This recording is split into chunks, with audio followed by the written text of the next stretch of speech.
Nu ska vi prata med logistikbolaget Jetpak och Jetpaks vd Kenneth Marx. Varmt välkommen Kenneth. Tack ska du ha.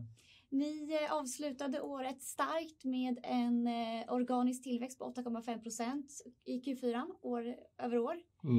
Berätta om ert 2021. Vad drev den här starka tillväxten? Man kan sige, at 2021 det har været et svært år, fordi det har været et svært år i relation til vores kapacitetsudvikling. Og der har været en jättestor usikkerhed rundt, hvor mycket kapacitet vi kommer at få fra flybolagene. Og rundt 50% af vores business er jo relateret til flybolag, og man kan sige, at de andre 50% det er relateret til det, vi kalder vores road-segment. Og det, som har drevet den her stærke udvikling under året, det er jo selvfølgelig, at vi har jobbet ganske intensivt på kundesiden med at få nye kontrakter ombord. Vi har også jobbet ihærdigt med at få eksisterende kontrakter optimeret, så vi har udviklet mygget på de her store centrale logistikkunder, vi har. Så det har været en vigtig grej i relation til det. Og så har vi også lykkes med at øge ganske godt på vores road-segment. Så jeg vil sige, at vi har set nogle muligheder af markederne, hvor vi har taget de her kommercielle opportunities, der er. Og så har vi egentlig lykkes ganske bra på det. Og så har vi jobbet også med vores pricing. Vi har jobbet med at have en lidt mere dynamisk tilgang til at jobbe med priser. Og i tillæg til det, så har vi også haft en ganske succesfuld rejse under 2021 i relation til vores forværv i Europa, hvor vi har haft en stor tilvækst på vores Europa-omsætning. Og det var et forværv, vi gjorde for rundt 3 år siden, hvor det er godt at se, at vi nu lykkes. Vi har også haft en stærk tilvækst i Finland, så det er ikke kun Norden, men også, eller det er ikke kun Skandinavien, men det er også Norden og Finland, som har været en del af vores tilvækstrejse. Så det har været super godt. I tillæg til det, så kan man sige, det er jo ikke kun vores omsætning, vi har øget, men vi har også øget vores resultat. Og det har været, fordi vi har lykkes med at holde en ganske skarp kostnadskontrol under året. Og det betyder, at vi har i princippet haft en markant øget omsætning og en vældig lav og kontrolleret økning på vores overhead-kostnader. För ni har som finansiellt mål att nå 5% organisk tillväxt. Precis. Och sen på det så vill ni växa 12% med på förvärv. Ja, og vi skal vækse på forværv på toppen af den her organiske tilvækst. Og der har vi jo i år besluttet, at i samråd med vores styre har vi haft diskussioner rundt det her med at have en mere aggressiv forværvsstrategi fremadrettet.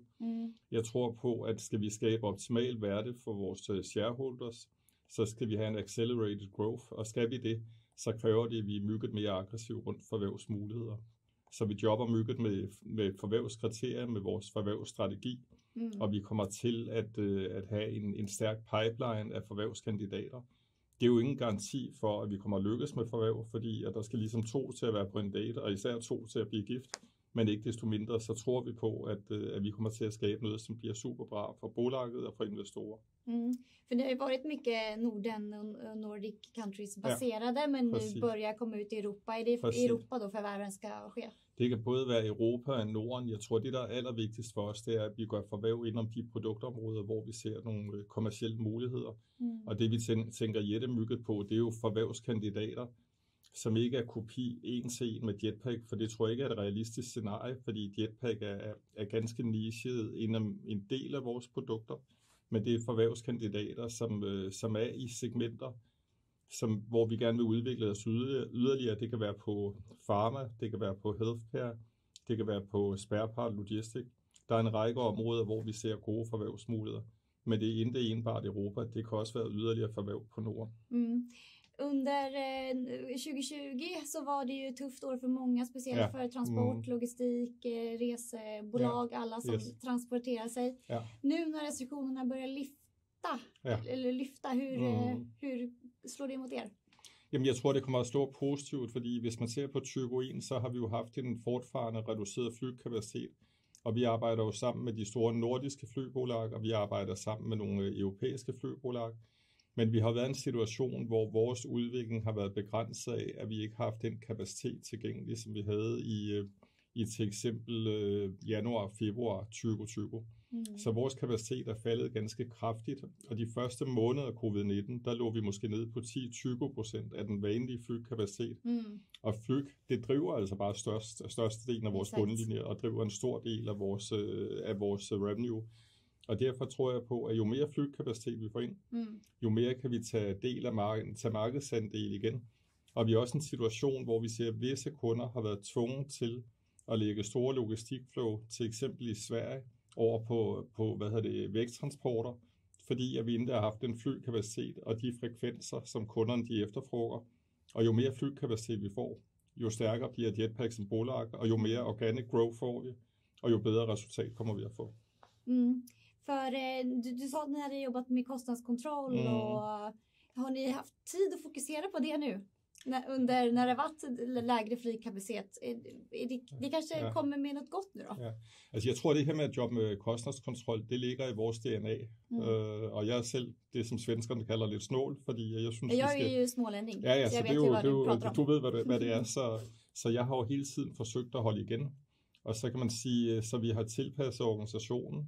Vi har haft forhandlinger med vores leverandører. Vi har fundet nye løsninger, hvor vi lykkes med at sænke vores kostnader.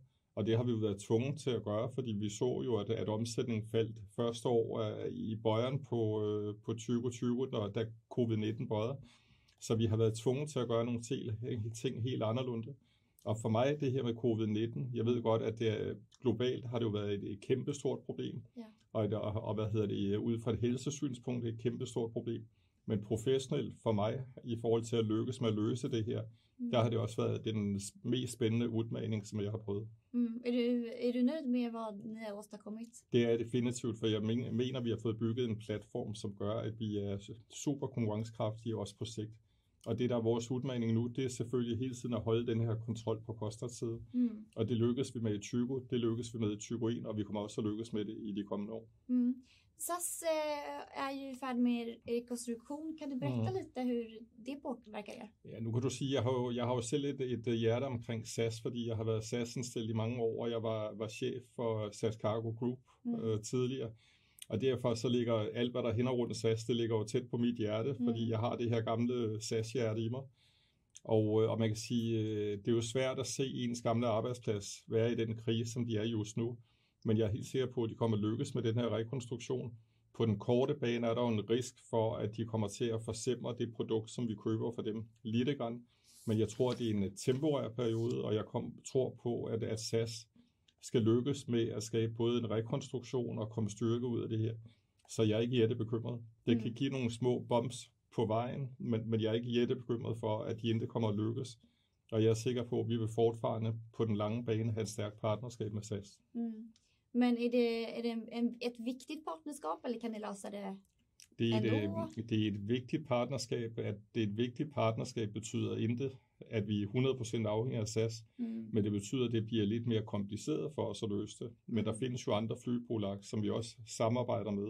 Og vi har også været i situationer historisk, hvor der har været strejke i SAS, og der har vi lykkes med at løse vores udmaninger gennem at bruge andre flybolag.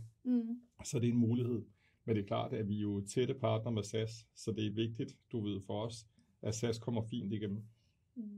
Jag tänkte att vi ska avrunda med transport och miljö. Det är ju en viktig fråga och ligger hand i hand. Hur ser du på den frågan? Jamen, jeg begynder at se, at det bliver jo vigtigere og vigtigere. Vi har jo alle et hensyn at tage til miljøet. Vi prater alle sammen sustainability. Det er ligesom blevet den nye ting, at vi taler sustainability, at vi skal være miljøbevidste. Sådan har det været de senere år. Og hvis man ser på transportbranchen, det er jo en af, de har jo en ganske stor CO2-udledning, så på det sæt at miljøet, det er en super vigtig fråga. Det der bare er vigtigt for os, det er, hvor vi kan gøre åtgärder. Det er jo blandt andet i forhold til de fordomme, som vi bruger. At i dag kører vi jo dieselmygget. Vi skal mere og mere over på biodiesel, det som man kalder HVO. Og vi skal mere over på at køre elektriske biler. Vi skal også, når man kommer så langt, skal vi til at prate droner på et tidspunkt. Fordi vi har jo et fleksibelt setup, hvor vi kan swappe rundt, og så ændre vores leverancemodel ganske nemt. Fordi vi har en høj grad variabel kost. Men problemet er bare lidt, at biodiesel, til eksempel HVO, det er jo ganske dyrt i dag. Elektriske biler, de har en begrænset range. Og der er så mange fordele, som kommer, jo mere fart, der kommer på udviklingen. Og vi er jo i tæt dialog med kunder. Vi er jo begyndt at indføre det. Vi kører jo biodiesel i dag. Vi kører til en vis del elektriske biler. Men problemet er bare, at på den korte bane, så er det dyrere for os. Det påvirker vores lønsomhed. Og de kunder, som efterfråger det, hvor de siger, at vi skal længere frem, og vi skal være CO2-neutrale endnu snappere, end det vi planerer med. Der kan man sige, at de kunder, de må også være med til at forstå, at stiller de andre krav til os som leverandør, så har det bare en anden kost. Og vi vil gerne gøre det her. Vi skal bare finde en balance, hvor det ikke kun er transportøren eller Jetpak, som sidder med kostnaderne, men vi har en fair model i relation til kunderne.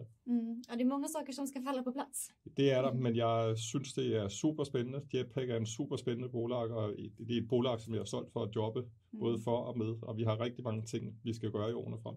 Så om du får välja en sak, som du ser frem imod nu kommende år, hvad er det? Det, jeg ser frem mod det kommende år, det er at bevise, at vi rent faktisk kan lykkes med den her forværvsstrategi. At vi kan gøre vores business både fokuseret i forhold til den forretningsmodel, vi har, men også lidt diversificeret i forhold til de produkter og services, vi skal levere. Det er noget af det, jeg virkelig ser frem til at lykkes med. Og så ser jeg frem til, at vi alle sammen får et mere frit liv i relation til covid-19, og det er jo begyndt. Og jeg håber på, at vi endelig kommer til at se flere lockdowns i relation til nye mutationer og andet. Ja, det får vi verkligen hoppas. Absolut. Tack så jättemycket, Kenneth. Du er velkommen. Tak skal du have.